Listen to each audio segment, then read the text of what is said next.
gros, elles sont inférieures aux hommes. Elles sont vues comme, elles sont pas. Elles sont vues comme. Et justement, ce qui est intéressant, c'est qu'à cette époque-là, il y a quand même des femmes qui étaient contre cette idéologie, et des hommes aussi d'ailleurs. Et une des femmes qui est vraiment majeure à cette période-là, c'est Alice Miller. Si vous allez au Musée national du sport, Alice, super, il y a toute une partie du musée qui est sur le lien entre les femmes et le sport, et qui parle notamment d'Alice Miller. En gros, les femmes, elles étaient discriminées. Mais complètement. Et elles avaient le droit de pratiquer quel sport? En fait, elles n'avaient pas trop le droit de pratiquer de sport. D'ailleurs, on parle du sport, mais de l'activité physique plutôt en général, et pour une raison qu'on habillait d'un discours médical qui était... Elles ont pas de capacité physique. Non. C'est que, a priori, si elles pratiquent de l'activité physique, elles mettraient en danger leur capacité de procréation. D'avoir des enfants. D'avoir des enfants, exactement. C'est ce qui se disait. Ouais, c'est ce qui se disait. Donc il y avait les médecins, et les femmes médecins aussi, les doctoresses, qui étaient aussi dans ce discours-là, de dire qu'on ne pratique pas de l'activité physique parce que ça peut être dangereux pour la capacité à avoir des enfants. Pensez-vous que les femmes peuvent faire du sport en même temps que les hommes, avec les hommes, en mixte? Mais oui. Alors, moi, je peux vous donner... C'est marrant parce que bon, je ne l'ai pas pris l'ordinateur, mais là, je lisais un article là, ce matin. En Espagne, il y a une compétition où les équipes sont mixtes. Voilà. Vous avez des hommes et des femmes qui... Vous aviez cette question tout à l'heure. En football. En football. Et l'équipe qui a gagné... C'est l'équipe des hommes. Non.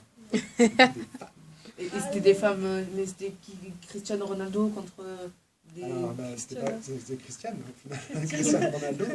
Mais ils ont joué avec les hommes ou contre les hommes? C'était comme si vous vouliez... si vous voulez, c'était une compétition, mais c'est pas la Ligue des Champions, c'est une compétition, c'était sur une saison avec, comme vous avez par exemple des championnats interrégionaux, vous avez des championnats nationaux, vous avez des championnats départementaux, là c'était une catégorie, et dans cette catégorie, vous aviez des équipes de femmes et des équipes d'hommes qui concouraient, donc qui faisaient des matchs toutes les semaines, et alors c'était pas en Liga, mais en tout cas c'était une ligue. Oui, c'était comme la Ligue. Et là, il y a une équipe qui a gagné, c'était une équipe de femmes. Voilà.